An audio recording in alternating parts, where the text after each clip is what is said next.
Hi, everyone. This is John from Ague Packmule, and today we're going to talk, guess what?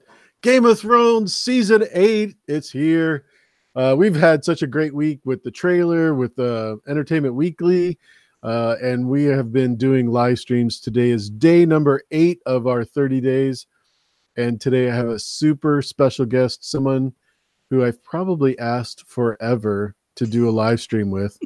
But forever is a long time. So I'd like to welcome Marie Hill from Game of Theories with Marie. Would you like to say hello to everybody? Hey everyone, it's nice to be here, and I don't know why it's taken so long. I can't really offer an explanation except that maybe I'm a bit shy, and AU is kind of like way up there for me. But thank you for inviting me, AU or John. I really appreciate it, and I feel very honoured. Thank you very much, and thank you everyone for turning out to see me. I appreciate it. You are Thank you. always welcome, and I don't know what up here means other than the fact that I'm in Seattle and you're way down under, as they say, right? Down in Australia. Well, as I say, Bog's End. At the end of the earth, right? Mm-hmm. I'm so glad that you're here. You actually inspired me to make that video for how to do live streams on Hangouts, and that's been one of my most successful videos. So I have a lot to attribute to you. So thank you for suggesting that. Oh, that's right. You helped me. I mean, I made an SOS call. I think, can you do a Hangouts? I can't figure it out. You walked me through it. So thank you very kindly. You're one of the reasons why I got my own channel, That's because you helped me awesome. figure out how to do it. And then you made that video. And now if anyone has problems, I say there's a video on AU Packmule's channel. Go and see it. And it walks you step by step. It's one of the best videos of how to, I think. Well, thank So I you. always try and promote it.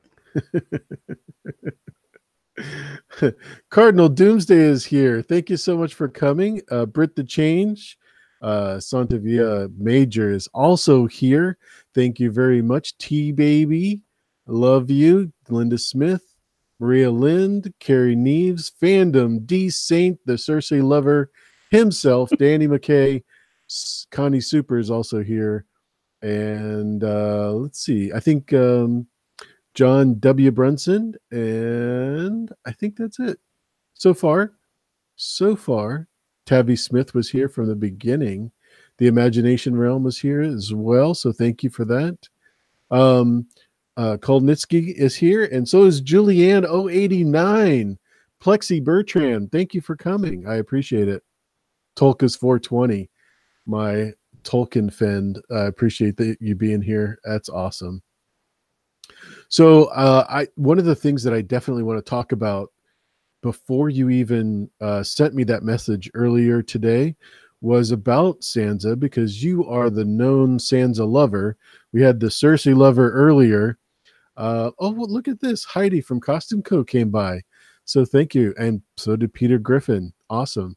Thank you for being here. I really do appreciate it. If you guys don't mind, make sure you smash that like button. That helps me out tremendously. So I do appreciate it. But as a lover of different characters in the books and the show, I've always admired the fact that you've stuck with Sansa through thick and thin. You've done so many great videos on her. What attracted you to her character, if you don't mind me asking? I think because she's a little bit like me when I was younger. I was a sweet summer child that believed in fairy tales. And I was kind of like two people, a little bit of Arya and a lot of Sansa, in that I was very well mannered. I was brought up to have excellent manners by my mother, and she would just give me the look. I grew up in the age of the look, when you know you were stepping over the line and your mother would give you the look, and I would behave myself. So I kind of just attuned to Sansa that way. And the fact that she kept her humanity throughout all the brutality that was thrown her way. And I quite like that fact about her. And she's a child, and I just can't find it in myself to hate a child. She makes mistakes, and terrible mistakes. She trusts the wrong people, but so did her father. So I'm kind of like 70% Sansa and about 30% Arya. I did climb a few trees when I was younger, but not many. So you had a little Arya in you. Yeah, I had a little Arya in me in that I've always been a person that likes my own company. And so if we lived with our cousins for a long time, we shared a all house together. We like the Brady Bunch. It's about 6 kids or 7 kids with my cousins and all that. And I would climb a tree just to be alone with my thoughts. So That's I'm a awesome. real introvert. So yeah, so I would do that to get away from people, just to look at the sky and think about things. I would tell my mother. That's awesome. So as she grew in the character and you got to see her story develop, did you admire her even more, or were you satisfied with the decisions she did make? I got frustrated with the writing of her because it's so different from the books. I mean, in Sansa, in Oh, the in the books, you show, see her gotcha. Hmm. in the show, and the books are 2 different Sansas.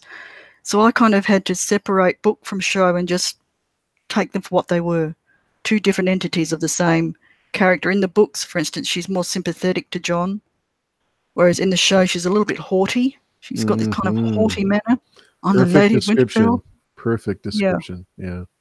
And in the show, she kind of even half criticizes her mother for her attitude towards Jon Snow when she finds out what it feels like to be treated as a bastard, because she's Elaine Stone, Peter Baelish's bastard daughter, supposedly, but Hmm. she's not. And so she gets to have an affinity and an understanding of what Jon went through, Right. which Catelyn never understood. Well, yeah, it's a good thing Sansa only had to bear with that for a short period of time. In the books, we definitely haven't even seen her escape that Elaine Stone, right? No, she's still Elaine. Hmm. So that'll be interesting. Was it weird seeing her as Darth Sansa? If you know what I'm speaking of. It was, and I was expecting so much for the following season. Yes, Sansa's going to come out strong. She's going to be like Xena the Warrior Queen. And she goes and marries Ramsay Bolton. I thought, oh my godfathers. And I'm thinking, what are they doing? But it made sense the following season. So I'm hoping that I wasn't a great fan of season 7. So I'm hoping season 8 will make sense of season 7, because they wrote it in conjunction. And I don't know if that's a plus or or a minus. That's what I Exactly. read anyway. So I'm hoping for the best. One of the things that we have been doing this week is talking all about season 8, Game of Thrones, and we've had costume designs, we've had posters, we've had a trailer. What was the most exciting part about getting hyped for season 8? Well, I have to admit, I wasn't overly impressed with all the pics we were getting. I wanted to have quite a few trailers. I've just got a feeling that this is the only trailer we're going to get, but at least we got this. I felt the shots were photoshopped, were terribly. And with all of them sitting on the throne, I thought Sansa looked very regal. I like her new outfit. And people say that her waist was too cinched in. I don't know. It's just photoshopping. But I quite liked her outfit in that. It's a little bit. I saw a little bit of Tully in it. I saw scales in the outfit. I don't know if anyone else did. Whereas in season 7, she looked more of the wolfish, starkish. She was Mm-hmm. embracing her wolfish, starkish style with the dire wolf and the weirwood embroidered on her outfit. And then the cloak, of course, like Ned. And this time she's kind of wearing Tully, what I call Tully scales. So I'm thinking, well, I wonder if she's kind of re-embracing her mother again. Yeah, Heidi was on the other day from Costume Co., and we talked a lot about the dress that Sansa was wearing, the leather, and couldn't really define it as a fish scales like the Tullys, based on the Blackfish costume. There was much different. Yeah, and I know, and I thought, so if they've lowered, they've kind of, it's not as heavy as the Blackfish. Mm-hmm. But that's the only thing I can think of, is that she's embraced her Tully. And also in one of the trailers, we see her walk, or one of the teasers, we see her walk past her mother, and her mother's statue kind of, or Caitlyn's voice comes over. Right. And I thought, well, maybe she's re-embracing the Caitlyn side or the Tully side of her nature. I don't know, because Would that be a good thing? I don't know, because it's what I've always thought. When Ned killed Lady, it kind of severed something within Sansa. Her starkishness became lost. And that's when she kind of lost her identity and started to try to please Cersei, please Joffrey. Not disowned, but kind of distanced herself from her father, and she thought Arya was this uncouth young girl who was ready to murder everybody. And I think it's because that the direwolf was killed. I think Ned did Sansa great damage in killing her direwolf, and he didn't know it. He severed her identity, and she's been kind of trying to regain it season after season. Yeah, it might be a good thing, right? Well, Arya was smarter than her father in that I think she knew if she took Nymeria back, Robert would have her killed. Oh, sure. And so she sent Nymeria away. So she was smarter than her father because Ned trusted Robert. And he did the dirty on him. And he even brought up in the book, he brings up Lyanna's name. And that didn't even change Robert's mind. He's so under the Lannisters that the Lannisters really rule. I don't have much time for Robert. Yeah, I don't see you being a big Robert fan. No, I'm not a big Bobby B fan. Everyone loves him. I think he was a horrible king. He treated Cersei badly. He treated the people badly. He made Tywin more powerful than what he needed to be. And he was even going to put Jaime as warden of the, what's it, west or east? I've forgotten. What, Robin Arryn. He was going to replace Robin Arryn with Jaime Lannister. Right. And Ned was trying to talk him out of it. I'll just forget which side is which. Which side was east and which side was west? Yes. Gotcha. So I'm thinking one's warden of the west and one's warden of the east. But Ned was arguing with him then. That's in the books. It's more books than show. Yeah, he definitely did not want to have any more Lannisters in power with Robert. Yeah. Especially true. when he found out his squire was a Lannister. And that's one of the frustrating things I found about Caitlin is that she just is so narrow-eyed and narrow-viewed, and she has this thing in her head and no one can kind of change it. It's what well, we can talk about that later if you want, but it's when she meets Walder Frey, and she was told, I think, that Lysa ran to the Eyrie because her son was going to be fostered with Tywin when actually he was going to be fostered with Stannis. But Littlefinger lied to her. Right. Littlefinger told her that Robin Arryn was going to be fostered with Tywin, and that's why Lysa ran to the Eyrie with little Robin, and he was going to be fostered with Stannis, which might not have been a bad idea, because in the books I like book Robin. In the show, Robin Arryn's a bit of a psycho. Yeah. A little bit nutty. So you had sent me a picture in the Hangout before we started, and I don't know if you're ready to talk about that, but I'm pretty anxious. Yep, I'm ready. Okay, so I'm going to do a screen share here, folks, and basically, that's why I was hoping you could, because I don't know how to do it. Yeah, no, it's okay. We're gonna go to a picture that Marie sent to me, so bear with me. Can you see it there? Yep, I can see it. Yep. Okay. So I don't know if you remember, but this is in the... Yep, there it is. Okay. So this is in the throne room. Above this picture is Qyburn, and over here is where Cersei is sitting. And then over here is where Harry Strickland is standing in an at ease position. And then Euron is over in this section. But this is what looks like a woman with long red hair. Marie thought it was a little yellow. Go ahead. I'm sorry. I thought when I'm looking at it, I took the photo off I have a very large TV thing, and I took the photo off of that, and then I put it on the tablet, and that's when you see underneath all this highlighting and thing and spot. I actually used the Spotify, and she looks like she's got a northern bun, because I actually thought it might be Jon Snow, to be honest. I thought, she's captured Jon Snow, and that's why I saw those. I'm sorry, I might not say anything because it's spoilers if you haven't seen it, so I won't say anything. But I thought that's maybe Jon Snow, but then I looked and I thought, no, it looks more like a woman's hairstyle. But I was I'm going to guess this Jon is Snow. definitely not Jon Snow. It's not Jon Snow. Once I Spotified and looked, I thought, no, that's not Jon.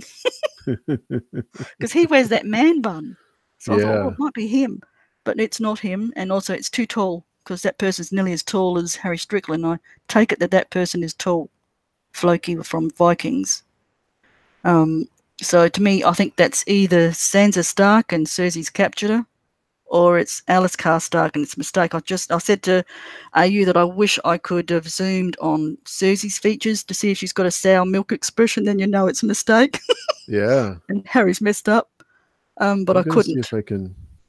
But I couldn't, unfortunately. Get the whole picture up. Oh, no, don't do that to me. Sorry, guys. These are all the jokes that she sends me. Here we go. So this is a great picture. That's from my TV screen. Qyburn and the mountain, Harry Strickland and Cersei, and then this woman. Look at the size. They're almost identical here. Mm-hmm. And we already know that this isn't Euron because he's over here on the left. That's pretty clear, right? I'm not quite sure if Euron's there. I was trying to look for him and I'm thinking, I don't know if it's him or not. Because I couldn't see once you try and go up close, the pixels go funny and you can't quite see it. From what I remember, I pretty clearly saw Euron here. But so your guess is that this is possibly Sansa. Yep, it's either Sansa or it's Alice Stark. I'm not quite sure, but I think it's Sansa. Interesting. As I said, when I first did it, I was actually expecting to see Jon Snow. Sorry, but I was.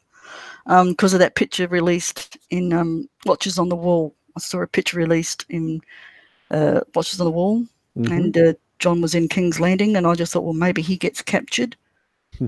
But when I got closer, I could see that it's not a man, and it's too tall because Jon's quite small. So I think Cersei has captured either Sansa. I think it's Sansa. Would you say that is a capturing position, though? I mean, I don't know because with the sand snakes, they were thrown onto the steps, in front of Cersei, and Cersei had that big smile. I don't know because would she treat Sansa with more respect? Because she knows Sansa didn't kill Joffrey. Lady Olenna did. So I don't know. And I looked at the clothing and I'm thinking, does it look like Sansa's clothing even? But I thought, well, maybe someone's given her a cloak or something. So someone in the so Britt says it could be Yara, but Yara has shorter, sandy blonde, almost brown hair. Yeah, this is pretty interesting. Another comment was that it could be someone from Essos, the garb. But I tell you what, that red hair is a pretty big clue if it's I don't know. I think Yara is being held back for a surprise because I think the part where Brienne had her face chewed up and disfigured may be given to Yara. Have you not noticed that we haven't had a single pic of her? Theon, Euron, but not Yara. Sure. So I'm wondering if we're going to get a shock when we see her and think, oh my God, what's Euron done to her? Yeah. He's disfigured her. She looks awful, the poor thing. So I'm just kind of wondering if we're going to see a disfigured Yara. And I don't think it's Yara because Yara doesn't mean anything to Cersei. No. Yara is more or less Euron's toy to mess with as he wants, yeah. I can't see it being any of the Sand Snakes anymore because they're dealt with from last season. Someone is saying that it could be someone from the Golden Company, which is very possible because, like I said, they're not in a restraining position. I think Cersei would have put her, if it was Sansa, in a restraining kind of garb, one way or another. And then the dog show says it's Jaqen. Oh, that's a good one. That would be a good one. Or it's Jaqen as Sansa. No. Oh, no, that means Sansa's dead. I don't want her to die. Well, I know you shouldn't have favorites, but I do. Absolutely. So I'm living in terror for season 8, who's going to live and who's going to die. But so that particular Plexi Bertrand asked, and thank you for being here. She asked, can someone post a link to that pic? And I think I haven't got a link. I think what you're not understanding is that this is something that Marie took from her television and changed the brightness and lighting and that sort of thing to get it that way. But it's on the trailer. So or if you've got a large TV and if you've got a tablet, screenshot it like I did, and then go to your edit. One of the things I can tell you, Plexi, is I can send you the pic that Marie sent me. Yeah. Yes. I can, and then you can fiddle with it yourself. Yeah, because she's not restrained in any way. And it could be Dan and Dave trolling us. I think they're trolling us a little bit with Arya. Because I put a pic of Arya in Geek Chat 1. I don't know who's a member of Geek Chat 1 or not, but I put a picture of Arya with 2 figures chasing after her or running behind her. I can't figure out who they are. One's heavy set and one's not. People are coming up with different ideas, but one to me looks a little bit like Sam. And the other one I thought was Gendry, but other people are saying it's Sam and Jamie, and they're wheeling Bran, but I don't know because it's too ambiguous. Ambiguous. And if you try and put it any closer, it screws up the pixels, and you can't make head nor tail of anything. But when the opening shot of the trailer, Arya is standing there. She's not immediately running. It's like she's waiting for something. And she looks terrified, but she's not running immediately. She waits, she sees something, and then she runs. And I'm wondering if she's waiting for the other two to catch up with her. I know a lot of people think they're whites, but their eyes aren't blue. Yeah, that's one of the things that T-Baby just mentioned. I thought it was Photoshopped. I thought so too, the way that it was imposed. Gray Area actually did one where it showed black, a black out part. So even if you could see it, it was done very strangely. So, but I think that's a great trailer. What did you actually come up with a rating for that out of 10? I liked it. I really enjoyed it. Some people didn't, but I really enjoyed it. I don't want to be shown too much. I don't want to know the outcomes of anything. So sometimes when they, for instance, I think it was these seasons 4 or 5, I figured out that Ramsay had Rickon. Do you like playing games, little man? And I knew that was Ramsay's voice because I can't stand Ramsay. I hated Ramsay. And I think I told Reyes D'Alba that's Ramsay. So he's captured Rickon. And we kind of went back and forth with it a bit, and I was proved to be right. And then in a picture of that season, I think it was season 6, maybe 5, I think it was season 6, I said that Sansa makes it to the wall because I saw a picture of Melisandre in just the little corner. There was just a little touch of a woman's dress. I'm thinking there's only one other woman that can make it to the wall, and that's Sansa. And it's not Brienne because she doesn't wear a dress. She wears armor. So I said Sansa makes it to the wall, Castle Black. And so I think Ray did a video on that. So I picked that up from the different seasons. So I don't want too much dropped in case it's sport for me, and I don't want it sport. I want to be surprised, yeah. For instance, like the dragons that when they're flying through the canyon, I actually wonder if Jon and Dany are on the backs, but they've photoshopped them out. Because why would you see the dragons flying where we've seen them flying before? Mm-hmm.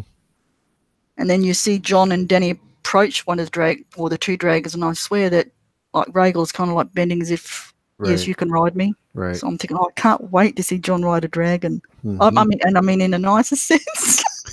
I keep saying that and everyone then makes jokes. Well, we like to hear you giggle. That's the best part.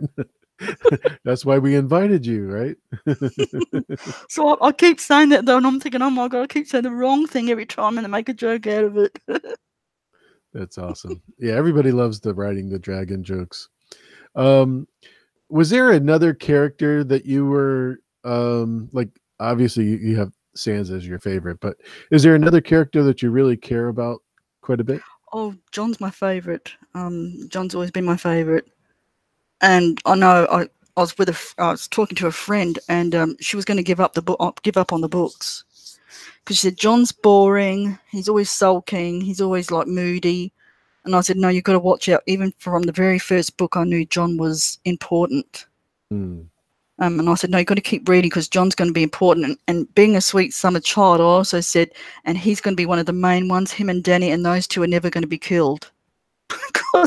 Marie, could you do me a favor and say hi Yep. to Rays de Alba, because Hey. today is the day.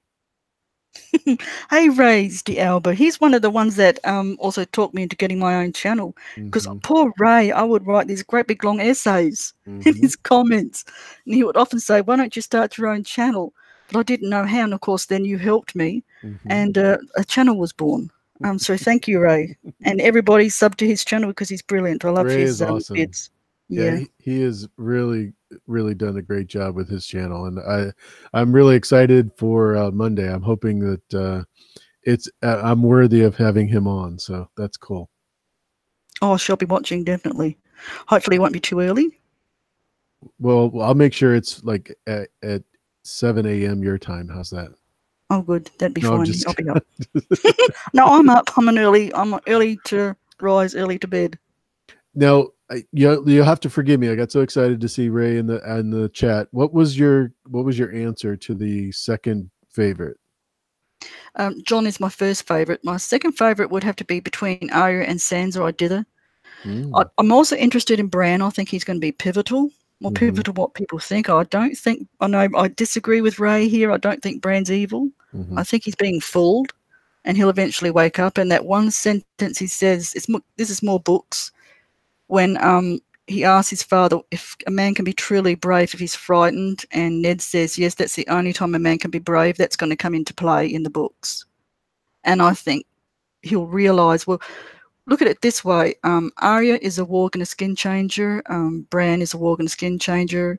Rickon has special powers too. He sees Ned in his dreams the same as Bran does. Jon is a powerful warg and skin changer. The other wildlings recognise that in him. So why does Bran think he needs Bloodraven? He doesn't. He's a powerful entity in himself. Bloodraven needs him.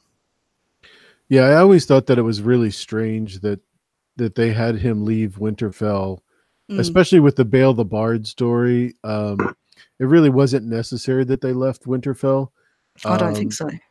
And for him to bring him north of the wall and be in contact with the three-eyed raven wasn't necessary at all, because they didn't really do anything that wasn't available to Bran at the crypts.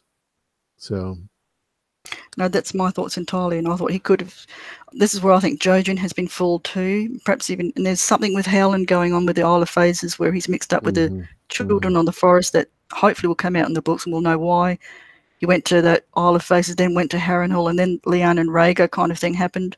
I think Howland's very deep into it, and he sends his own children to Winterfell in really, really troubling times. Sacrifices him, right? Yeah.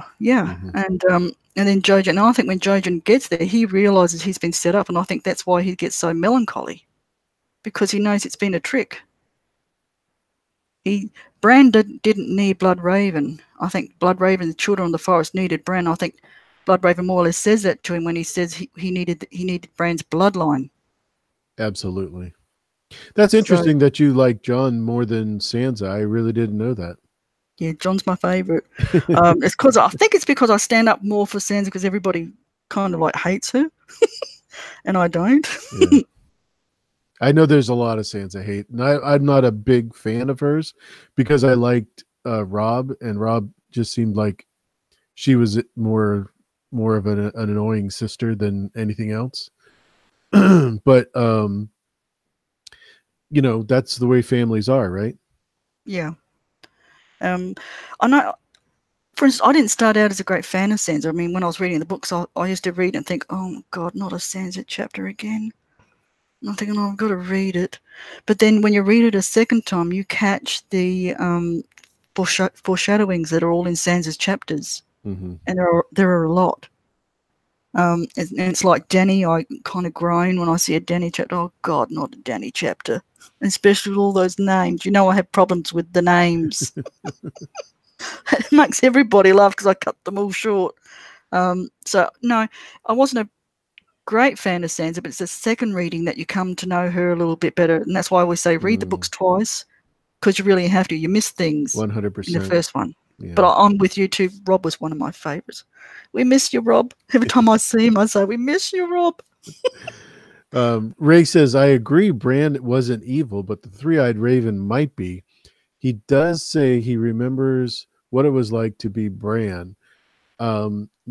Keep in mind, I think, honestly, Brynden Rivers was tricked into going into the tree because of his curiosity of the dark arts. As a ranger and as the commander of the Night's Watch, I think he poured into the readings of what was in the library, etc. And his curiosity got the best of him. And I think once he was in the tree, he stayed too long, and that's how they were able to get him to be stuck in the tree. Yeah. And I sometimes wonder if Bloodraven, when he says, when he warns Bran, if you stay too long, you'll drown, I wonder if that's what's happened to him. And he's warning in a kind of way. I don't know where Bloodraven stands for the children of Forest, who's using who, but someone is, and the children are known. And I'm with Tony Teflon on this one here too, because Tony's always said it. Evil that bastards. the children are evil. They're a warring little tribe. They've warred with everybody, even the giants. When they were the only two on the land, the children were warring with them. Bubba Husky says, thanks again, AU, and thank you, Game of Theories with Marie. Bubba Husky, thank you for being here, my friend. It's awesome that all of you are here, so thank you.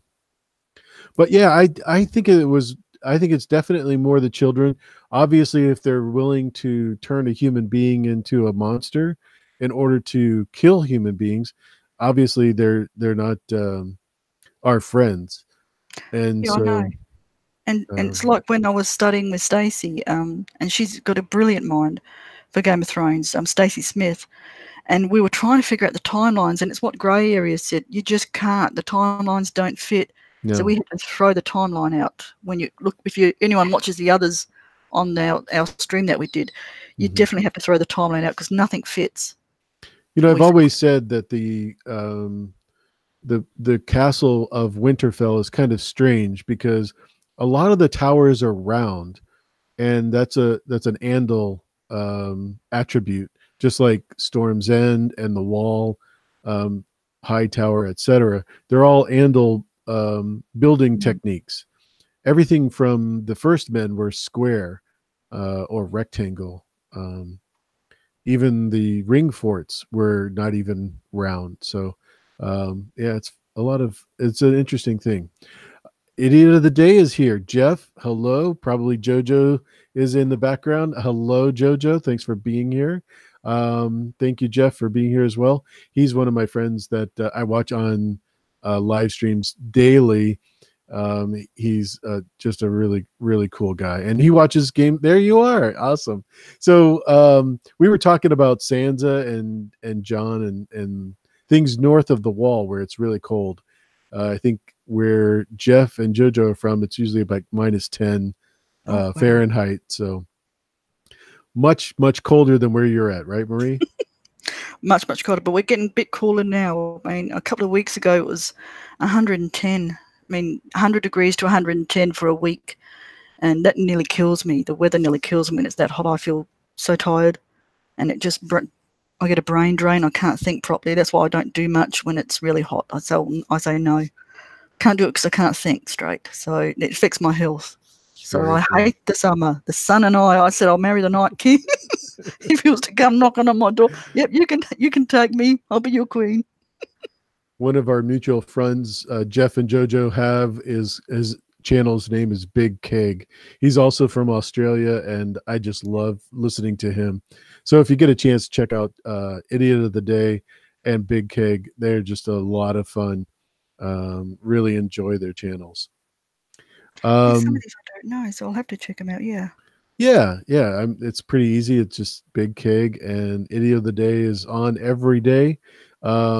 Jeff is just a lot of fun to watch. So and his wife JoJo and him do a show every Sunday afternoon. Yeah, so it's really cool. I always enjoy husband and wife teams, on YouTube, because my wife, specifically, hates Game of Thrones with a passion. She calls it my porno addiction. And I'd never bring up, sex or nudity or anything like that on my channel. But it seems like every time she comes downstairs and I'm watching it, Roz is freeze framed. I don't know why, but no, I'm just kidding. No, seriously, it's like the timing on it is amazing. I don't understand, but she just hates that I watch the show. Oh, I loved it. I mean, I actually got into the books from watching the show. I mean, I watched it like a sweet summer child and thought that Ned was going to fight the Lannisters and take Casterly Rock and join up with Jon and Robb, and they were going to go and take King's Landing, and then he gets his head chopped off. Even to the last minute, I'm thinking, something's got to happen to save him. Yoren will get up there and slashing away, and so will Arya. No, he had his head chopped off. And I thought, who on earth kills the main character? Well, it's Sean Bean, of course. He always gets killed off. But that sent me to the books. And then I started reading it. And then I met friends on book clubs I belonged to. And that's when we started reading it. And I said to a friend, she said it was so boring, she was going to give up. And I said, no, keep going. But then I got to the Red Wedding. And, I think it's history that I threw the book across the room. Wow. Storm of Swords, yeah, I did. I was so upset when my brother came home and I was bawling my eyes out. He thought there was a death in the family. He said, "Oh my God, what's happened?" Right. And I said, "Rob's dead. Caitlyn's dead." And back then I thought Arya was dead because she got hit with the bloody hammer or something. And I said, "And Arya's dead. They're all dead." And he goes, "Well, who the hell are they?" And I said, "Rob's king in the north, don't you know?" Because my brother has dyslexia, so he can't read. So he just watches the show, but he often gets things right. Of course. He said from the very beginning, those circle things, he goes, it's got something to do with the weirdo little kids hiding in the trees. When I say the children on the forest, he goes, yeah, the weirdo kids hiding in the trees. He goes, they're linked. And he goes, in the night, and he goes, and that creepy guy, that creepy icy guy, he goes, it's got something to do with the creepy weirdo kids in the trees. He gets things right. And he said at the very beginning, that little stony-faced girl with a half stony face, she's going to die, and her father's going to kill her. And I'm saying, no, Stannis won't do that. And he bloody well did. So you must have been more of a Stannis fan, huh? I like Stannis' humor in the books. I mean, Stannis has got a dry humor that that I get from Davis's perspective. I don't like his black and whiteness because you can't. For instance, Davos saved them, but he had his fingers chopped off. And Stannis would have made a bad ruler in that, say, a person robs a bakery for a loaf of bread to feed his starving children. But Stannis would have his hand cut off, and then he can't feed his children because he's got no hand to work with. Do you know what I mean? He would have made a very bad leader. But Stannis, to me, is a Greek tragedy. He kind of didn't believe Melisandre, kind of had a doubt about her, and then he went full bore and believed everything she was saying and burnt his own daughter. And I don't know if he'll do that in the books, but I'm kind of sitting on the fence with Stannis. Sometimes I like him and other times I detest him because he makes these horrible decisions and it can be too black and white for me, and there's just too much grey. Yeah. It's a little bit like Jamie. When you read Jamie, I swing like a pendulum. I kind of go, oh, that's nice of Jamie. He is a good guy underneath it all. And then he'll do something really horrible. And I think, oh, I knew you couldn't trust you. I knew I couldn't trust you. I mean, so I swing like a pendulum with Jamie. I like how his thing is going in the show, his thing, except for King's Landing. When he returns to King's Landing, his story gets a bit lost. But hopefully, because I always said, that's another one of my theories too, is when he shook Jon's hand in the first season, I've always said that he would return and fight beside Jon Snow, because that's foreshadowing. And he kind of said even then that I wish you well fighting the White Walkers. and all that kind of thing. But he was being an ass. But I kind of for Jamie, but I find him interesting. I like interesting characters. Like Joffrey?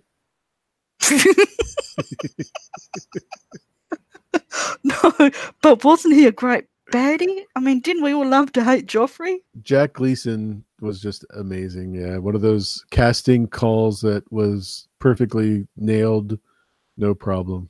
But Stannis, in the books, I always thought when he left King's Landing after Jon Arryn died, I just thought that was a big tell that he wasn't ready to be in charge. There was something wrong there. Because he knew the truth. Yeah. He kind of knew the truth then, and he ran, whereas Ned stayed. And Ned kind of then said, no, he's going to back Stannis. That's where, I mean, I love Ned to death, but you just kind of want to shake him and say, come on, you've got to play a bit of the game in order to survive, and your daughter's there, and you've got to help them, and you kind of know. And he kind of trusted Caitlyn's judgment, and you just don't trust Caitlyn's judgment. You just don't. You can trust Littlefinger. He's like a little brother, and I'm thinking, no. And of course, Where he did goes you get off that with idea, right? Yeah, and he goes off with Littlefinger, and Jamie just happens to show up. He just happens to know who Ned is. Exactly. Yeah. And Britt the Chain says, I miss Jack, but I don't miss Joffrey. He was and to think he's given up acting, I was shocked when I read that, because he was such a good Joffrey. Can you imagine loving physics the way he does in math just to pursue that instead of acting? No, I can't, because I bummed out at math. That's when you say, oh, what time zone is it there? It's a 14-hour difference. I'm thinking, oh, that's numbers. I don't know. We have to stop counting now. Yes. So maths is beyond me. So anyone wants to get into that, but he must have a brilliant mind, because he's certainly a brilliant actor, and he could have had a really good future. He's a good actor. We all love to hate him. I actually do miss him sometimes. Yeah. I definitely miss Jack. Yeah. Because he was so good for the show. But then again, so is Lena. I mean, Lena, in that one scene we see of her in the trailer, or we see a couple of scenes, but it's the one scene where she's dressed in night attire, drinking wine. So you kind of get the knowledge that she's lost the baby. And I get the feeling there's someone else in the room behind her doing the talking, and she's listening. And I'm wondering if it's Euron and she has to sleep with him, because maybe the Golden Company is his and not hers. So I'm wondering if he's made behind. Did you hear my guess on what that was? No, I didn't. I think it's after she loses the baby, and she has to. She's drinking poison. In the that's in the wine to end it, and no, I didn't catch that. No. Yeah. I just thought it was Euron. She was girding herself that she has to sleep with him, and basically doing what her father had always made her do, and now she has to do it to herself. Sleep with someone that she doesn't want to. And I thought, I didn't think that someone might be poisoning. That's the end game for her. Oh, good. Excellent. Yeah. I like that. Well, we hear so much about the prophecies and how they kick you and they're like a sword without a cross guard, etc. And we have so much into the Valonqar prophecy that everybody else is the younger brother or younger sister, or it could be Arya, it could be fill in the blank. But we never think about it that once she's at the point where there is no hope, that she would even end it herself. Yeah, and the Strangler... You could be right, because she could be thinking, well, I'll take it out of Maggie's hands and do it myself. Mm-hmm. Yeah, the Strangler, is basically her death, right? Mm-hmm. Yeah. She could be strangled by the poison. Oh, that's a good point. Wow. Yeah, I like that. I really do. And that kind of puts us all in our place. We all got it wrong. Yeah, because I've always said it was Jamie. I mean, I just assumed it was going to be Jamie from the beginning. So and I've always thought it was Arya with Jamie's face. There you go. There you go. So you could be right. It could be her saying, oh, I'm going to beat you and do it to myself. And maybe that's why Maggie laughs, because she knows it. Exactly. That's what she sees. That's a really good one. I like that one. Good job. Yeah, autocorrect is never nice, is it, Linda? Oh, Brandwick was here. Oh my gosh, I'm so sorry. I didn't mean to miss you. Thank you for coming by. Yeah, you're awesome. I appreciate it, man. Look forward to seeing you. Oh, Brim, hello, Brim, and Amanda's here. Thank you, Amanda. Fearless Mermaid. That's Amanda, I think. Absolutely. Bye, Brandwick. Thank you for dropping by. Appreciate it. Appreciate it. And Dooms. I just would give a few shout outs to my friends. Dooms, and thank you, Scout, for dropping by too. I love that. And Peach.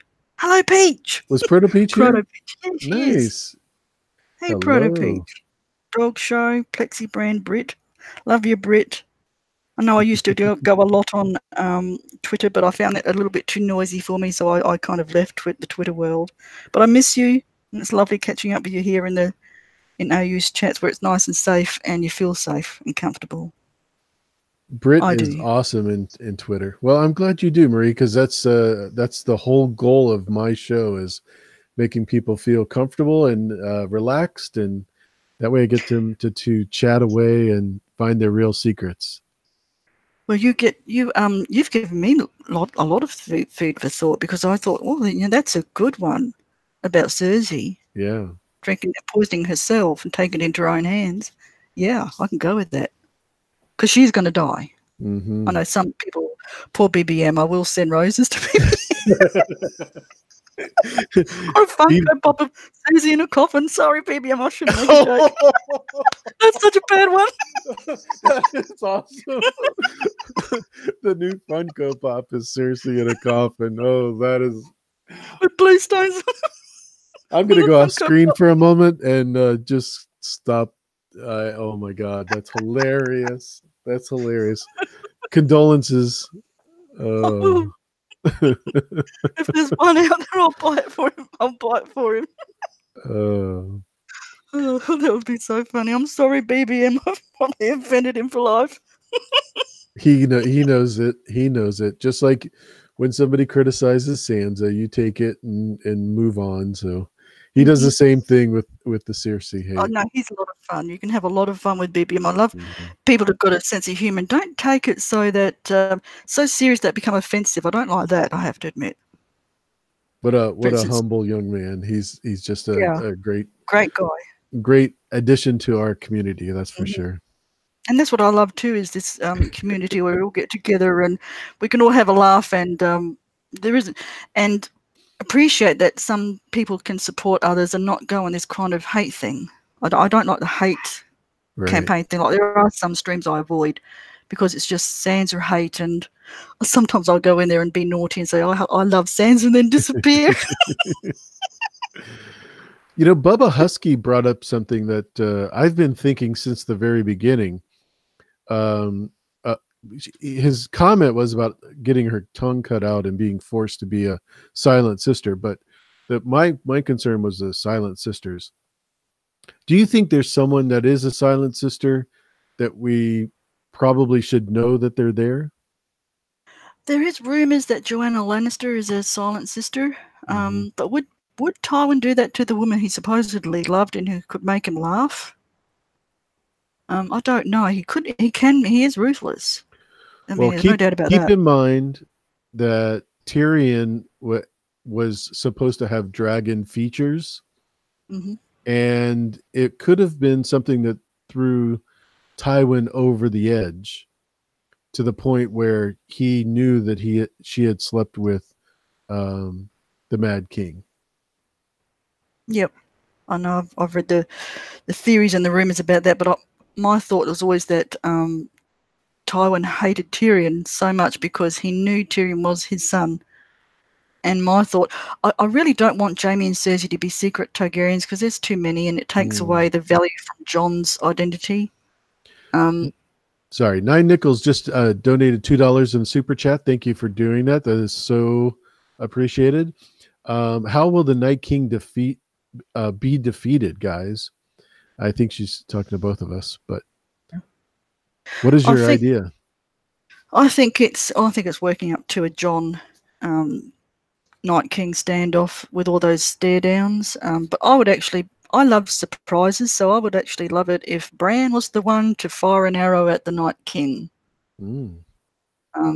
Because he's been practicing, and we see I think 3 scenes of him with the bow and arrow. One where he's pretty useless and Arya gets the shot, and the other time he's dreaming, and it's with Rob and John, and he dreams it. And I'm thinking, well, usually they give 2 or 3 clues as to foreshadowing.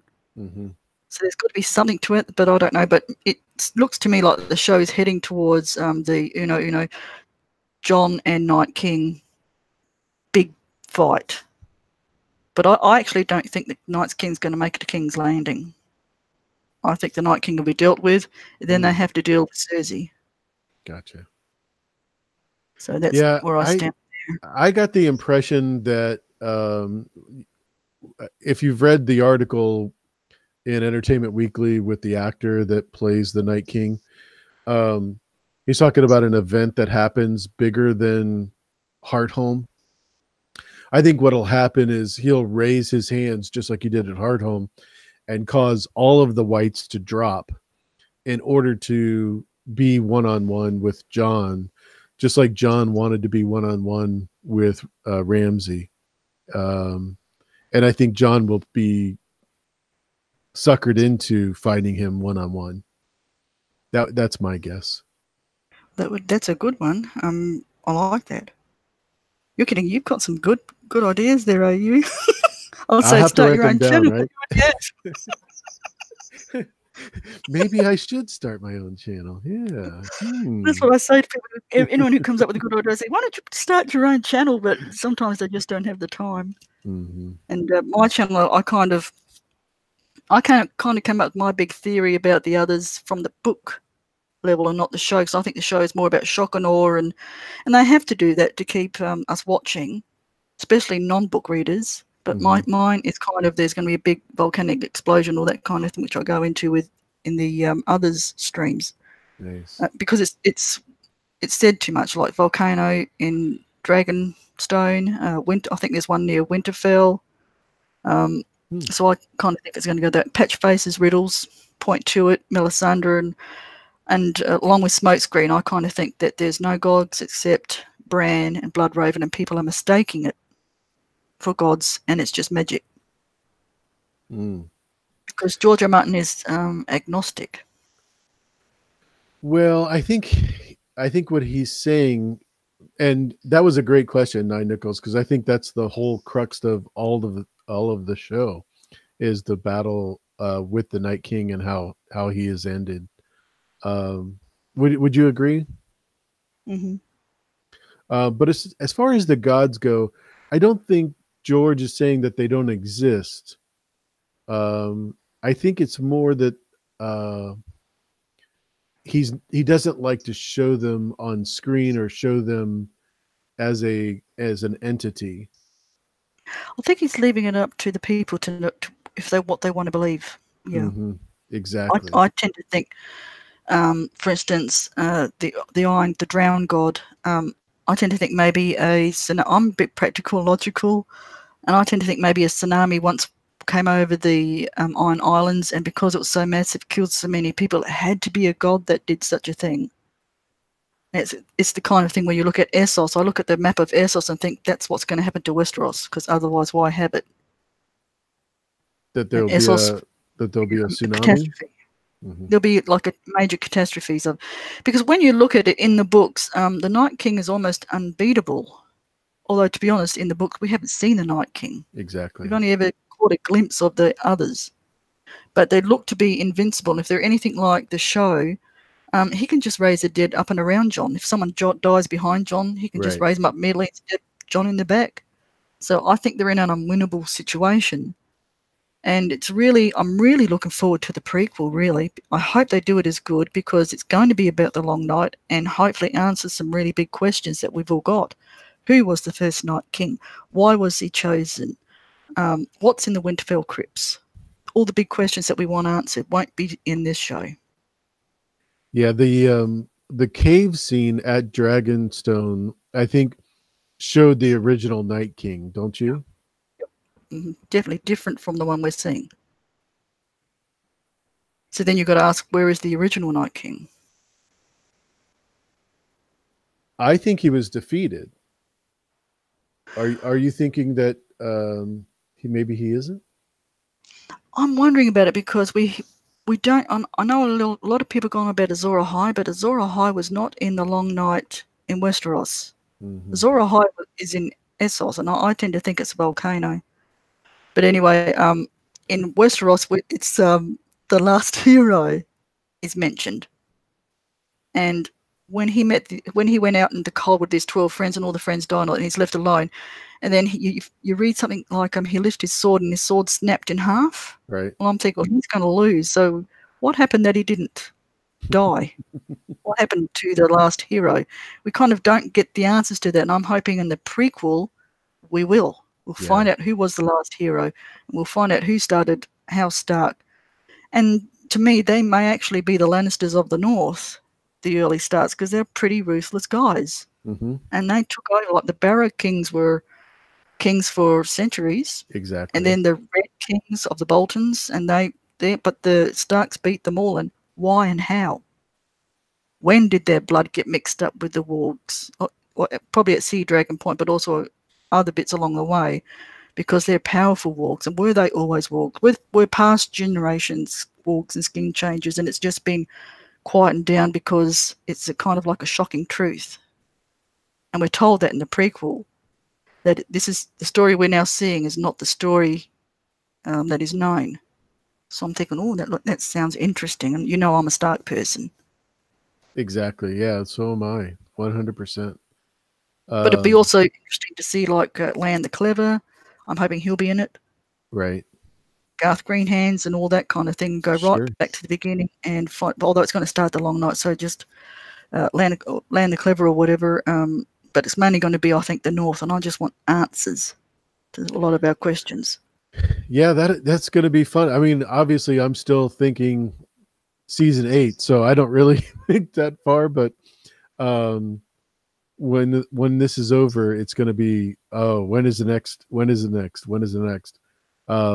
Absolutely. The one thing I was going to ask, and I totally blinked because somebody commented, and my eyes, glazed over when I read this comment because it was just got deep into thought.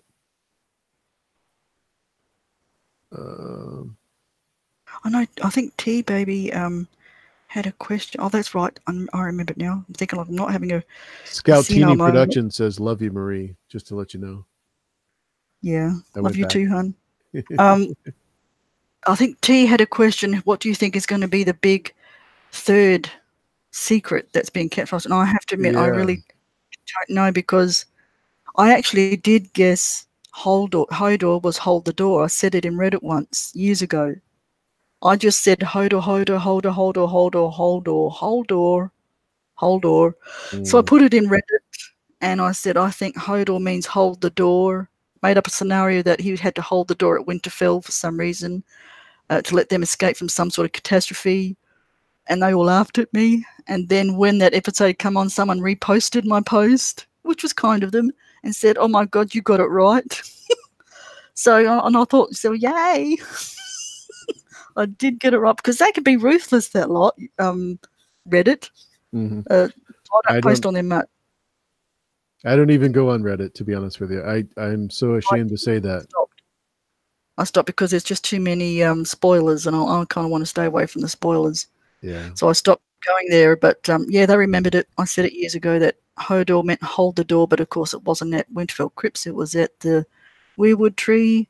But I still didn't expect him to die. That was a shock. So the third shock, I don't know. What else could it be? Dany dying, something to do with Arya. I really can't call it. We find out who the Night King really is. Brit says Reddit is as scary as the Night King. I agree. Yes. Yeah. And that could be rude. Can you well, in regards to the third one, I think it's definitely going to be around the Night King's identity and how that relates to the crypts of Winterfell. That's, to me, I think, going to be the big one. Yeah, in the season 8 third reveal. Yeah, I think it's going to be big. I can't see it being anything like. I think it's pretty predictable that Jaime's going to die. I've always said that I think Jaime's going to die. Brienne more or less says it's a horrible thing to not be able to protect the one you love. I think he'll die in Brienne's arms. I'm wondering if Arya will take his face, and that's my theory. But you've come up with another one which may be even better. So that's pretty predictable. So it's got to be something that's we can't see unless someone has predicted it, and we just don't know it yet. And when we find out, we think, oh well, someone said that 2 years ago, because everyone's coming up with amazing theories. So someone's got to get it right. And George I'm right there. Sorry, go ahead.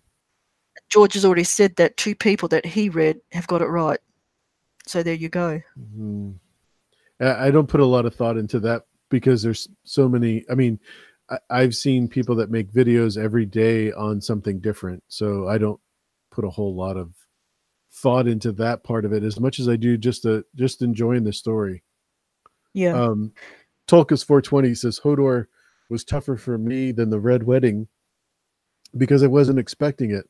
I already knew about the Red Wedding, and I agree. Hodor was just as tough as Shireen, but the Red Wedding had the pregnant mother with her baby stabbed. That's just, to me, just was the hardest. Bran is back. Hey, that is awesome. Bran says, AU, I don't know how you are streaming every single day. Pats on the back. It's a lot. It takes a lot out of you. Well, me at least. Well, you know what? To be honest with you, it's a super pleasure and privilege to live stream with people like Marie, especially because my knees have been worn out praying that she'll come on my channel one day. But yeah, I'm glad that you're here. Honestly, that's really my total pleasure. I love doing this. I love talking about Game of Thrones, and I could talk about it for 30 days straight. So yeah, I'm really excited. You're devoted. Yeah. And it's an honor to be here. I don't know what's taken me so long, to be honest. It may be that I don't feel that streaming is my natural habitat because I am an introvert, and you've got to be a bit of an extrovert. But when it comes to Game of Thrones, I'm like many people, I'm passionate about it. I love it. I love the show. I love the books. Some of the show I don't like, but that's for another chat, I suppose. And the guys have been brilliant. I mean, as I said in another stream, some of my favourite scenes aren't in the books, and that's Varys and Littlefinger. Their standoffs and their dialogue is brilliant. It's just give the guys a applause for that one. And with the guys, we're going to get an ending, whereas we might not with the books. Not having a go at George R. R. Martin, but he takes his time. He certainly takes his time. Well, the reason I think you haven't come on is I'm just a pretty scary guy, and most people don't. No, I'm just kidding. I'm just totally kidding. So, can we get back to the trailer for just a sec, if you don't mind? In regards to the trailer, obviously they didn't give a lot away, but we did get to see Arya pretty scared. I'd like to hear what your thoughts are on what she was actually running from. It would have to be someone she can't kill. So I'm thinking, is it the Night King? Like some people say they see a face in the window. Well, I've looked at it, and I can't see this face in the window. Damn it, Newman! I can't see it. I can't find it. So if anyone out there can Photoshop it, or not Photoshop it, but zoom it up or do whatever the tricks that you have to do so, because I'd love to see it. But I'm thinking, because because she's a stand and fight kind of person, and I'm thinking, well, she's got the dragonglass, she's got the Valyrian steel dagger, but she's still running. I'm thinking it's someone she can't kill, or it's someone she knows. Yeah. And the 2 behind her, although maybe it's photoshopped, I don't know. The 2 behind her don't look like they're White Walkers, and even if they were, I still think Arya would turn and fight them, unless there's someone she loves. But even then, she's got that real survival instinct in her, does Arya. So I tend to think it's someone she can't kill, And it's either J.R. Rowley said this, I think, in one of his streams with Kyle and Gemma, that the D&D are trolling us and they've made her look frightened, but she's actually setting a trap to lead this person to where they want them to be. And I'm thinking there could be something in that. Yeah, there's just the way that she's running and the fast breathing. It gave me the indication that she was truly scared. I said this yesterday, I think, with Kyle. I don't think I've seen her that afraid since she was blinded at the House of the End, or at the House of Black and White. I think the only thing it could be is that maybe she's come across the Night King. She's tried to kill him, and the dragonglass doesn't work, and nor the Valyrian steel, and so she doesn't know how to kill him. And this is not somewhere that she can just go up and slash their throat.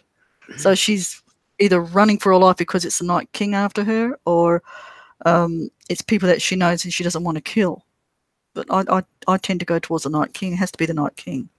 Stacey S says hi and wanted to come by for a quick hello. Thank you for being here. Yeah. I mentioned you earlier. Yes, she's a wonderful original thinker of Game of Thrones. One of the best. And a new mommy, right? Yes, little Eden. It's such a darling. I love seeing the snaps that she puts on Facebook. I always look forward. It makes my day, especially the ones where she was laughing. That smile looks so cute. I loved it. Thank you, Stacey, for coming. Makes you want to have a baby of your own, right? I'm too old. No, I'm gone past it. My puppy's enough. Bosco's enough. He keeps me busy. I'm going to leave that puppy comment alone. So we're going to move on. So, I was just going to say, I feel like Jeff right now. I'm so sorry. Oh yeah. DJ, maybe she is setting a trap. I think that Marie said that too. And, I hope you're right. I really do, because I don't want her to be that afraid, because usually we saw what she did with Brienne last year, where she just was like, no problem, you kick me in the chest, I'll fall down, I'll come back, and we'll still spar like nobody's business, right? But I think Arya was getting a little bit too cocky. For instance, I started to a little bit dislike her last year, and that's why I was really fed up with Dan and Dave's writing. Now, I've always been on Arya's side. I thought the opening was brilliant, killing the Frey, taking the Freys out. I thought that was the most brilliant opening I've seen for a long time. I loved it, and a lot of people didn't. I did. I thought it was a brilliant opening. And the Freys deserved it. The North remembers. But then she lets the Frey women live, then goes back to Winterfell and decides she's going to kill her sister. That made no sense to me at all. None. And just the way it was done, I think they were trying to be too clever, and it came across as clumsy effort to be too clever. And it just didn't work for me. We were all waiting for Littlefinger to meet his end, and I just thought his end was not worthy of him. Begging, oh, please, Sansa, please, Sansa, don't hurt me, Sansa. I love you, little Sansa. It sounds just like Johnny Be Crazy. Trying to be. And I thought, oh, no, don't do this. Don't do it this way. But they did, because as soon as Bran said chaos is a ladder, Littlefinger would have hightailed it out. He would have known that he was coming up against something he doesn't understand, and he would have got out of there. But I was disappointed in the Winterfell plot line. I think my video made more sense. I tried to make sense of it, and it wasn't that way at all. So that disappointed me, and also little snippets from the season 7 I didn't like. The White Hunt. I mean, come on. And they walk out there. They don't take a horse. All they had to do was take one of the prisoners from King's Landing, right? Bring him up there and execute him. They go marching out, and there's horses. Right. Why didn't they ride? Gendry runs like he's a marathon runner. It's too silly. And I just didn't like that at all. And then, of course, Viserion dies, which was sad. And then to see him reanimated, and now he's bad Viserion. I knew something bad was going to happen to Viserion, because he was named after the Mad Brother. Why she did that, I didn't know. But it kind of makes you think where it's going in the books. Will Fagon be able to turn a dragon? Will Euron really be able to work that horn and turn a dragon to his side? And it'll be Viserion he gets? Don't know. So maybe we're seeing little snippets where the books might be headed. Plexi asks, do you have any guesses as to what will happen when Dany arrives at Winterfell for the first time? How are the lords going to react, and what factions will develop? Boy, that's a loaded question, huh? Yeah, I think the lords will not like her. They'll be wary of her. Sansa gets that haughty expression again. Winterfell is yours, your grace.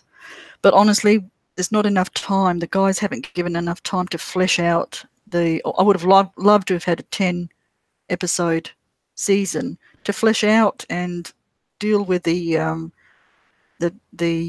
what do you call it? Feelings of everyone there. I mean, she's the daughter of the Mad King, and they all still remember him. Mm-hmm. The Mad King killed Sansa's grandfather and uncle.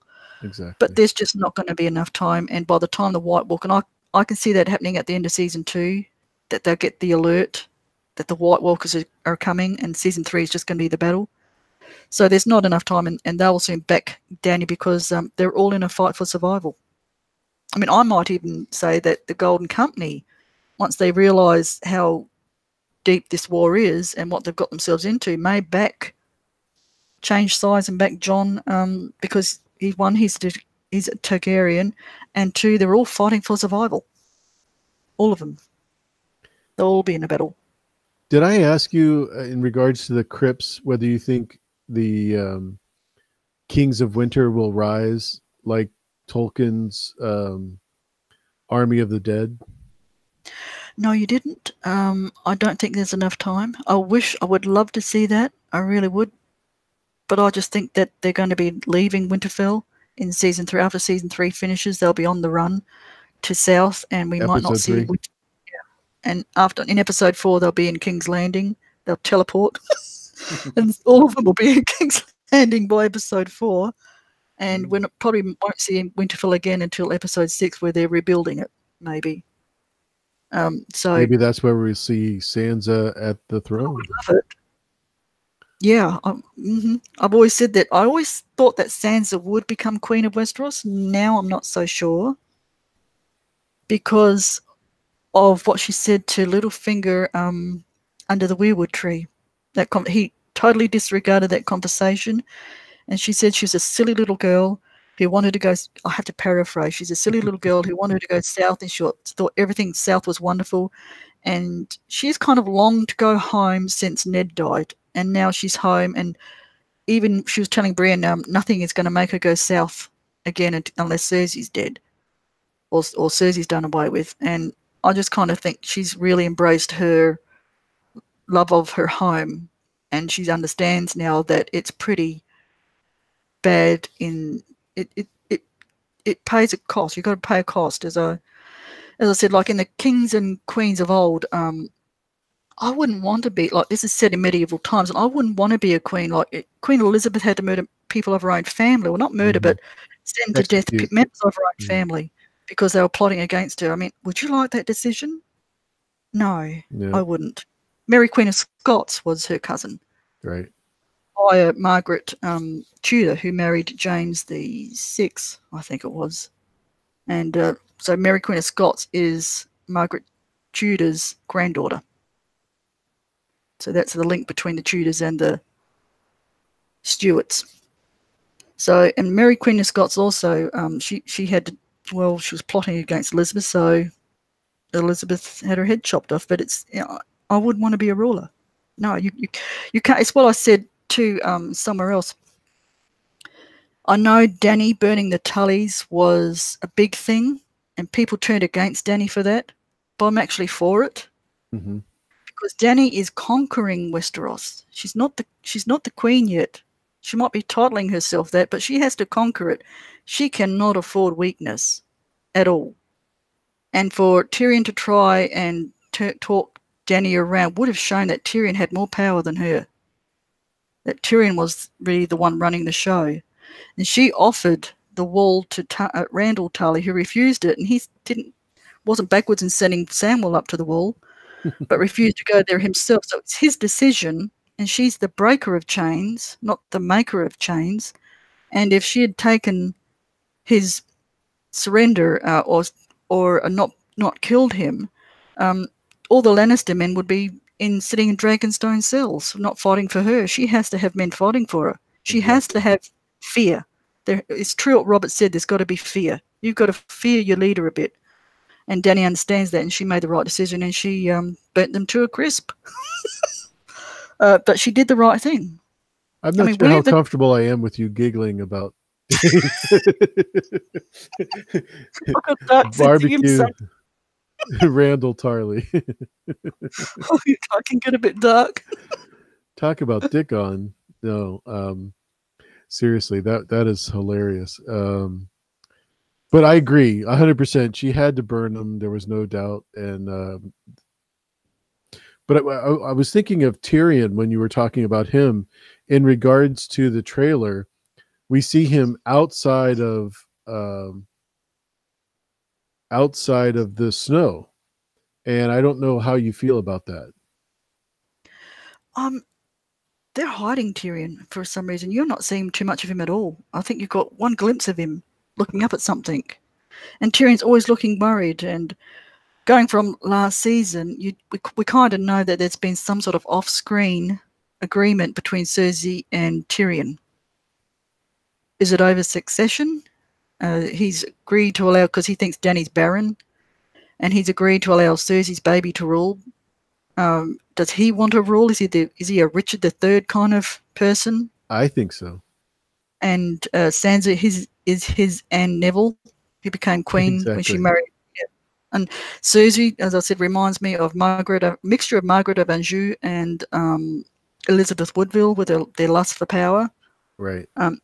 And Margaret had an unhealthy love for her son, which it kind of mirrors Cersei's love for Joffrey. Right. So I'm thinking, is Tyrion in Dance of Dragons? I did not like Tyrion at all. I'm thinking, what the hell have you done to one of my favourites? You've made him awful, and it's juxtaposed against Jaime, who becomes more Tyrion-like in that he helps that prostitute who has been beaten around, and he helps her and tells one of his soldiers to treat her gently. I forgot the girl's name. Connie would probably know.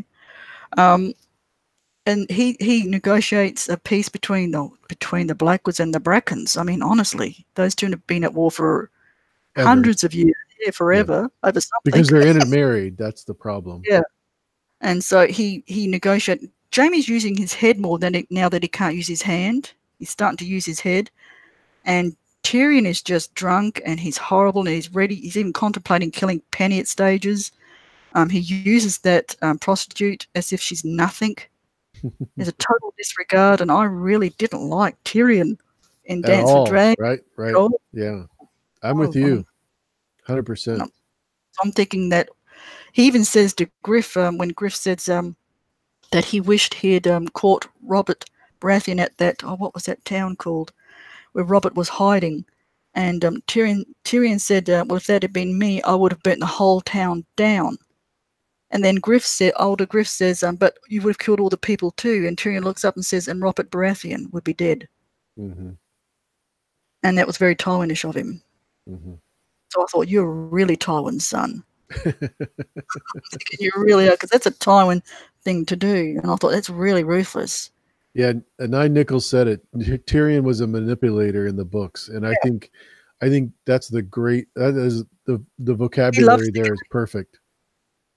Tyrion loves the game. He lives for the game, and I can't see a time when he's not wanting to play the game. And Dany and Jon don't want to play the game.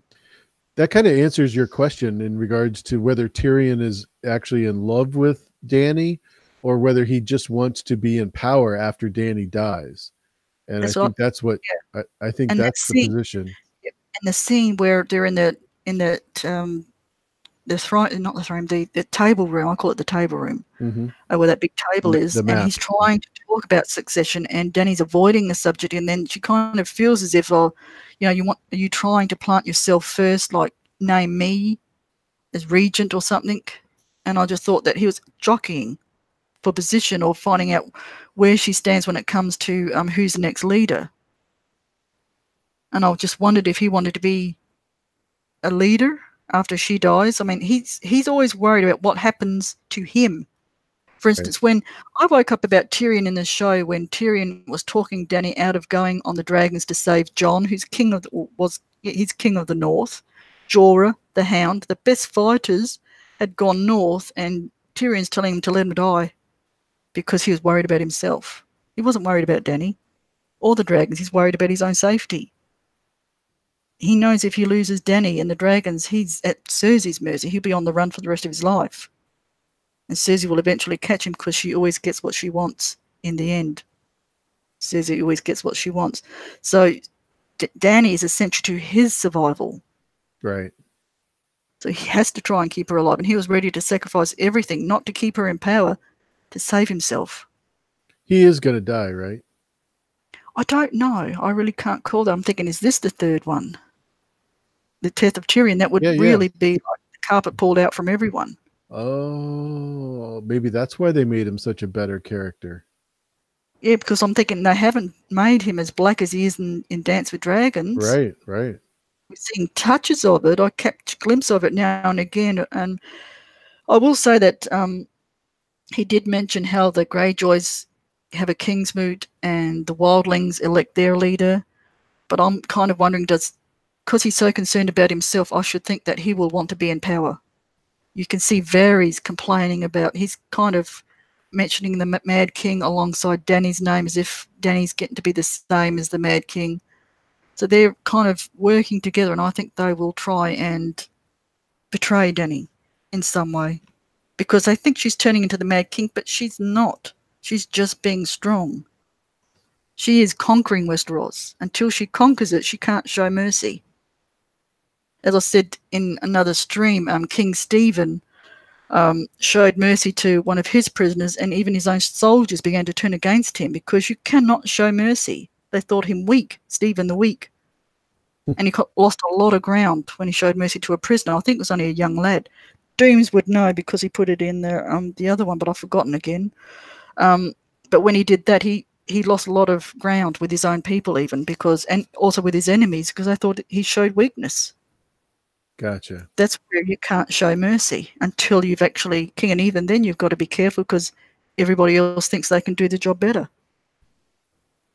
And I will say that Dany can be more ruthless than Jon. Jon doesn't enjoy killing. I think Dany does. She does. She kind of enjoys it. She enjoys it, is what you're saying? I think she kind of doesn't worry about it too much. Like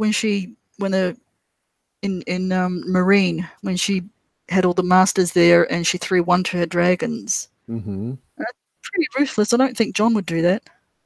And she crucified all the other masters. Jon killed Ollie. He didn't want to, though. As he said, he killed someone younger than Bran, and it played on his conscience. I don't think Dany loses sleep over who she kills, but she doesn't swing the sword. Oh, gotcha. I see what you're saying. I think, yeah, and also that young lad that she changed the rules and brought in new rules, and that young lad killed one of the masters, and she had him beheaded. And even to the end, she was saying he was begging for mercy, and she just didn't show any. I'm thinking, oh man, you're making the same mistake Rob did. Don't kill him. And then they were going like, Sss, when that young lad got killed, all because she changed the rules. And I think the young kid was right. She was never going to please the harpies. Right. So you might as well keep the kid alive. You're never going to make them happy. They want you dead. So I think she did learn lessons there. So I don't think Dany loses sleep over who she kills. But then again, she doesn't swing the sword, but Jon does. Maybe that'll make it easier for her to kill in the battle when she does her, flyovers with the dragons. Yeah, and it's I'm wondering even if I always wanted Jon to be king, but now I wonder like the sun. I've always thought this was a prophecy. The sun rises in the west and sets in the east, and I always thought Miri was referring to Jon, rising from the death in the west. Yeah, and I remember you talking about that before. Yeah. Mm-hmm. I wonder if Jon will refuse the throne and will go east in search of his Targaryen ancestry. He will find out who he is and want to know more and go to the lands where his ancestors lived. And just not to rule, but just to find some peace in his life. Because when Jon comes back from the dead, it's not obvious straight away, but at one time Jon was driven by duty, honour, and he would have even left the woman he loved to fulfill his duty and get back to the wall and back to his brothers and keep his oath. And then when he gets killed and he's alive again, he's packing his bags ready to go. He's sick of it. He's going to leave. Forget the duty, forget the honor. I've been through that, done that. I'm off to find some peace. And then Sansa rolls up, and then he's drawn into Winterfell. But you can kind of see that he's getting tired of fighting, I think. And I just wonder if the sun rises in the west, sets in the east, is Jon. And he's going to head out, maybe with Arya by his side, who knows? Or Dany, if Dany lives. I don't know if Dany lives or dies. I'm not sure. I've always thought she might die in childbirth. This magical baby. Well, speaking of babies, DG says, what about these babies? And I think in the books we'll get more of a detail on the Jon and Dany baby. But I don't think that there's going to be a Cersei baby, right? No, there won't be. I think she's already lost it when she drinks that wine. She's drinking again, so we kind of put that to bed. Yep. So I think she's lost that child, and I do think Maggie's prophecies are true, but I also think I like your idea in that she's kind of taking it into her own power and basically saying, "Up yours, Maggie. I'll do myself in." Yeah, DJ, I'm going to ask right now. Sam and Gilly's baby is in the crypts. We obviously see Gilly there with the baby. What is the purpose of that baby? I mean, obviously in the show it's totally different because we don't have Val and we don't have Mance's baby. But Gilly's baby, do you think that's the target of the Night King? Well, the White Walker went after it, and in the books, Monster, or the baby's called Monster, plays a big part. And I think Jon makes a mistake by swapping the babies. I mean, that's a pretty ruthless decision on Jon's part. And I did a video on this where I see a fault line happening in Sam's and Jon's relationship and friendship. And Sam backs Gilly because that's the woman he loves. And when he finds out why Gilly's crying all the time and what Jon did, he thinks to himself, when did you become a monster? I helped make you. And you do this to me? You do this to the woman I love? So he can't understand why Jon would do such a thing. But you see, Mel was for burning babies. And he doesn't know about Craster. He just thinks it's just a little wildling baby. He should have, because they were being handed over. And you've also got to ask too, why is Craster doing it? He can't. I read a comment somewhere that had me thinking that Craster negotiated with the others to sacrifice his sons. And I'm thinking, no, because they don't speak the same language. I think Craster is following an old tradition, old North tradition of sacrificing your sons to the others, or at least some of your sons to the others. Mm-hmm. Whereas he's keeping an old tradition alive. And because he's not communicating with them, but they know that where to go to get his sons. Right. So Craster's son may come into play. And it's the old Davis comment, how much is a boy's life worth? No, Stannis says it, and then Davis says everything. And this is the tough decisions that Jon may have to make as leader, which will plague him, because he's not Dany. He can't just wash it away. It stays with Jon. It clings to him. And I just don't think he can sleep well at night with making tough decisions. And to answer just one of the questions in there, I don't think Jon's going to stay in Valyria, but I just think he'll visit, because it's a pretty horrible place. But I just think he'll want to go there to see where his roots are, where his Targaryen line comes from, and just look and then go wandering. If he's around. Yeah, that's if he lives. I think he lives, because I just find it would be a kind of like bleh if they killed him twice. If he hadn't been killed, he's already dead, right? Yeah, it'd be kind of like, oh well, you kill him twice, well, me moment. So I'm thinking like, I don't think they would do that twice, because you're thinking, oh, they got and killed him again. You only live twice. And if he gets brought back again, that's a little bit meh. Been there, done that. So I can't see that happening. I think if any one of them is going to die, it'll be Dany in childbirth, because the women in Westeros don't have a great history of giving birth and living. Yeah, that does seem to be a common factor that George takes from the Middle Ages and almost makes it to where it's a trope, Inevitability. right? Yeah, yeah.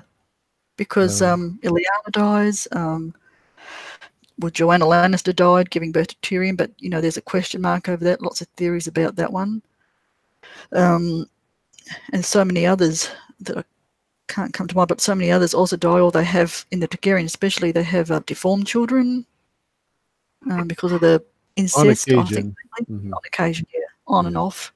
I mean, Rhaegar was described as being a little bit deformed to Dany. But you don't know if Miri Mazdur is lying or because she was a bit nasty. Yeah. I think we can take everything Miri Mazdor said and throw it out the window. Honestly, even just about everything there was, because she was in preservation mode. She wasn't in helpful mode.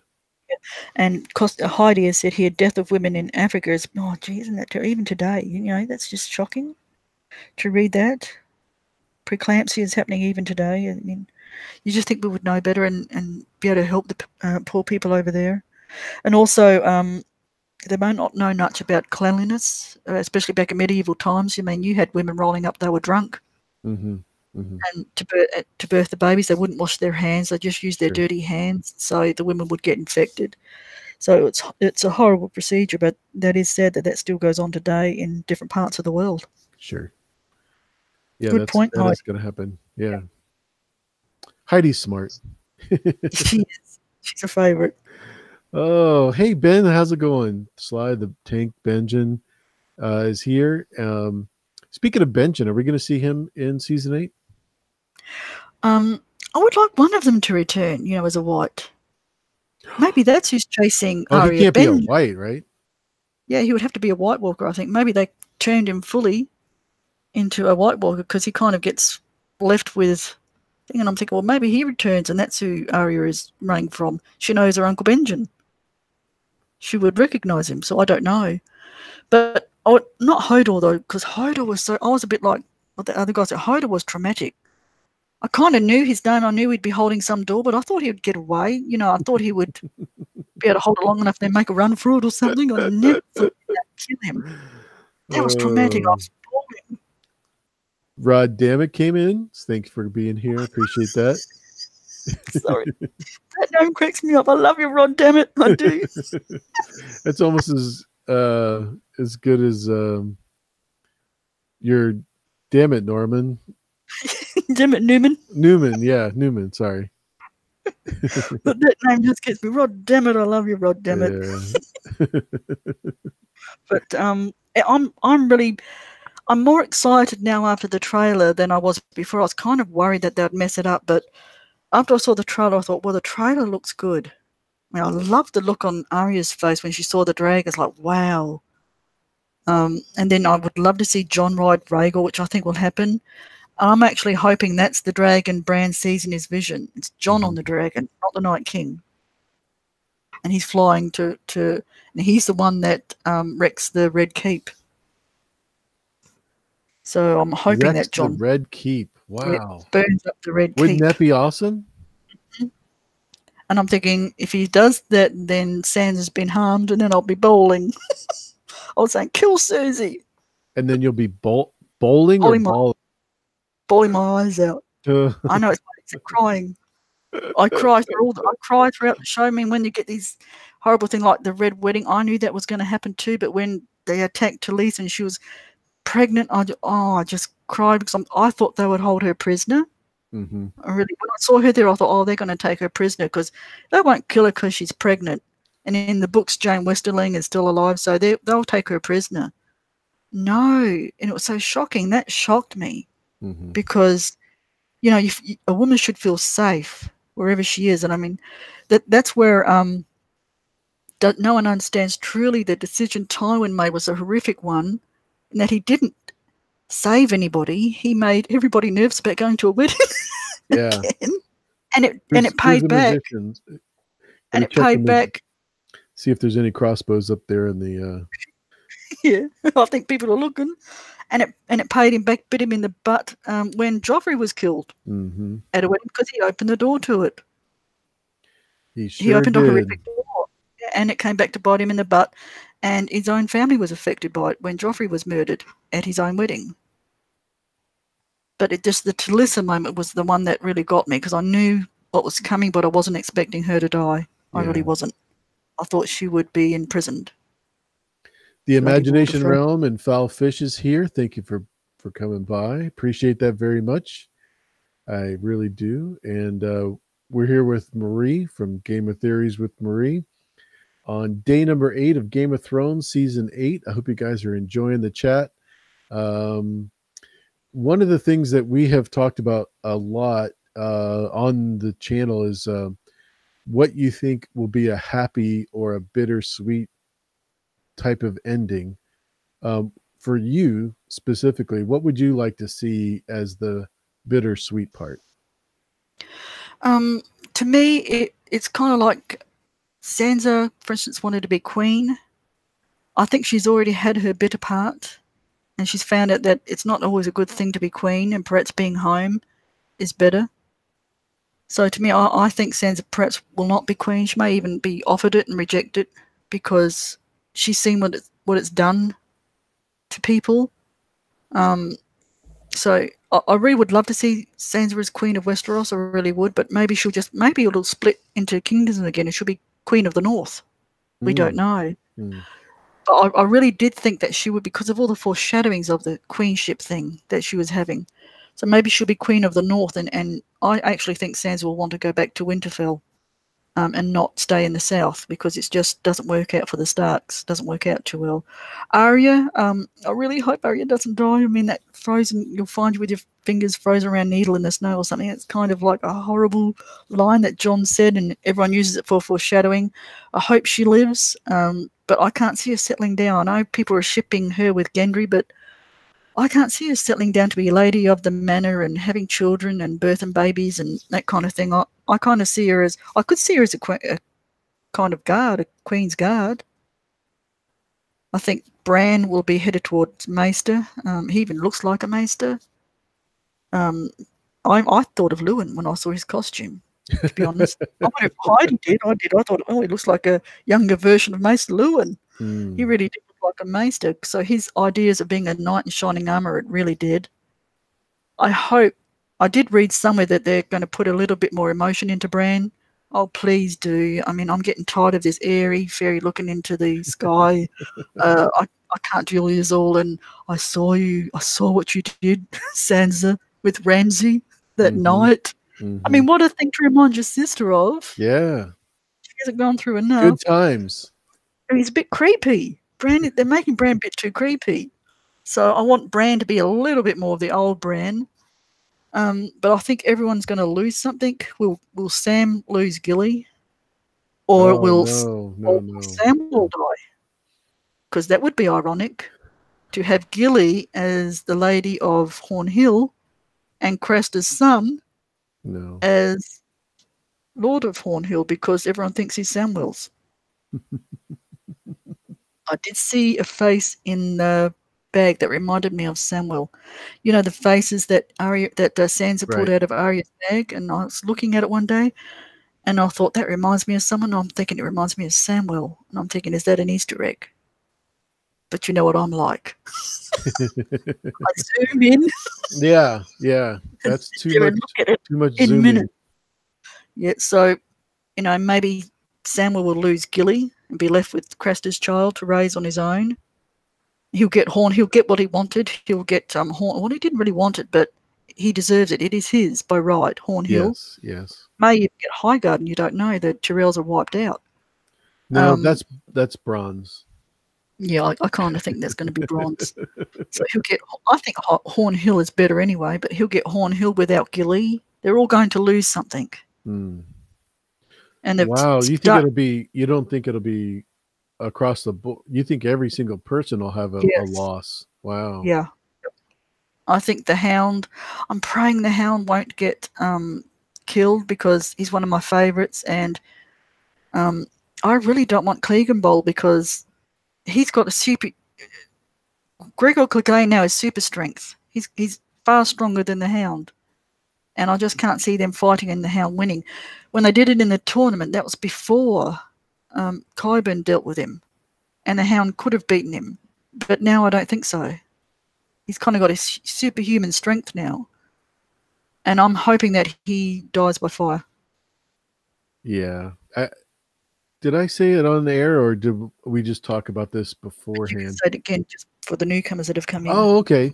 So I don't know if anybody has heard my theory with the mountain, but I definitely think he's going to be blowing Euron's horn to attract or bring in the dragons, thinking that Euron will be able to command them and then burn the mountain. And the reason I think that is because Euron's horn is supposed to kill you when you blow it. But because he's dead already, it doesn't matter. Plus he's so big, it'll be pretty breathtaking to hear it.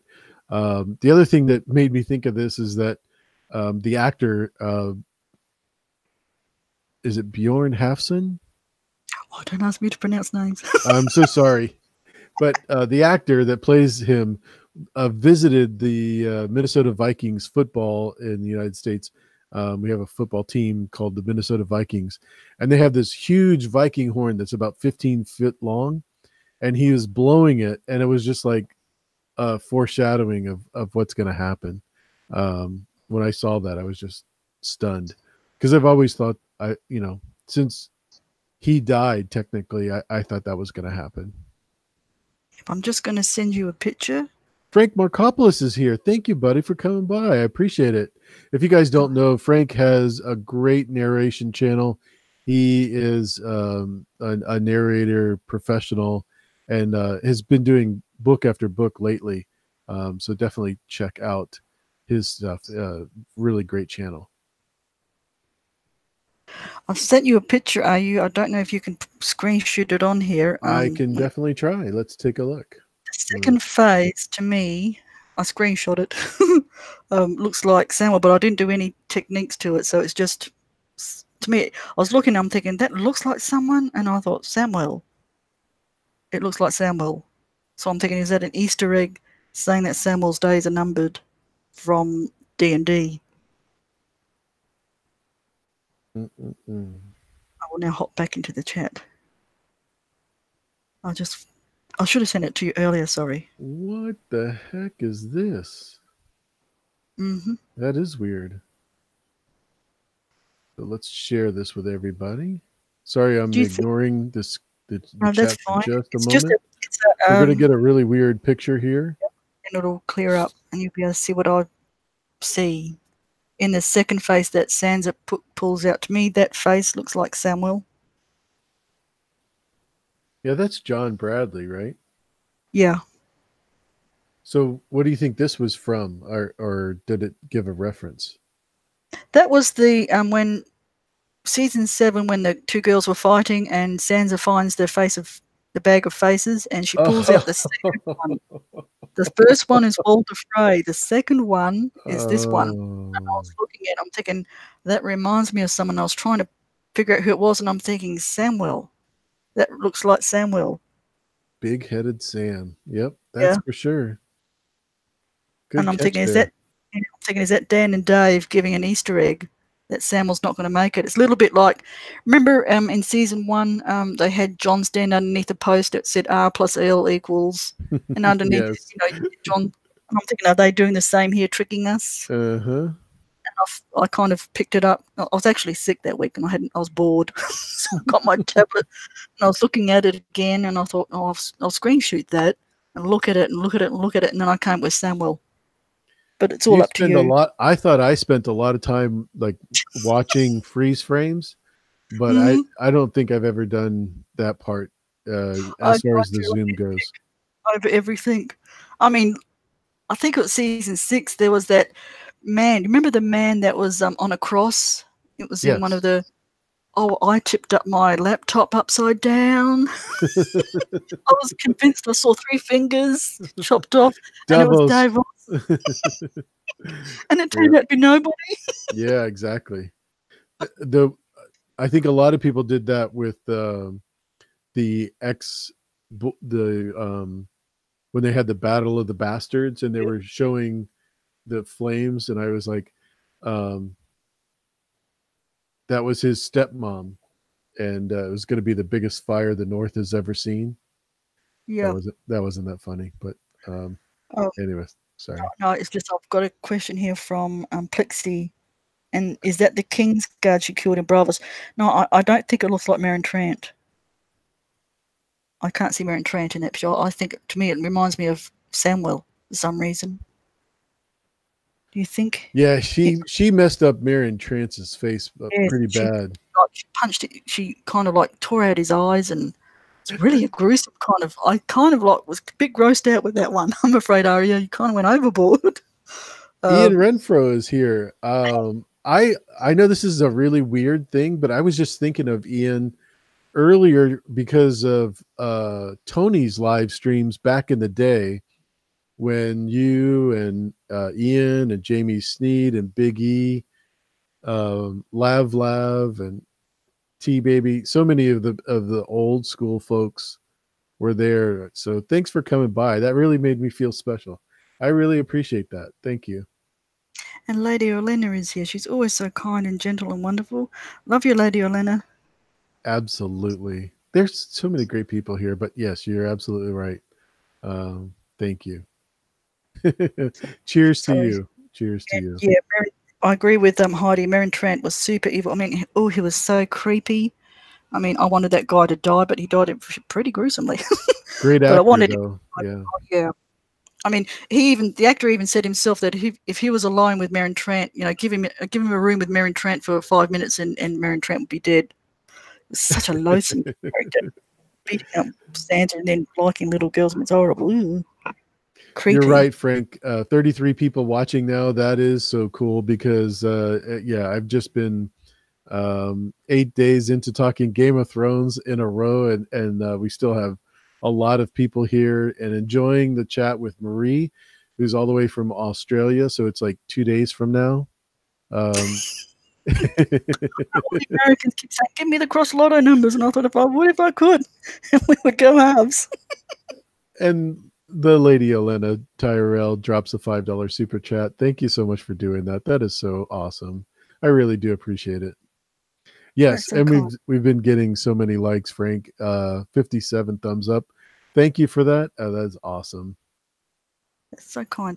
It's always kind because it does take a lot out of your time. And I'm actually with Branwick. I don't know how you can do 30 days. I love Game of Thrones, but I don't know if I could do 30 days of streams. I think I would be like, hello, everybody at the end.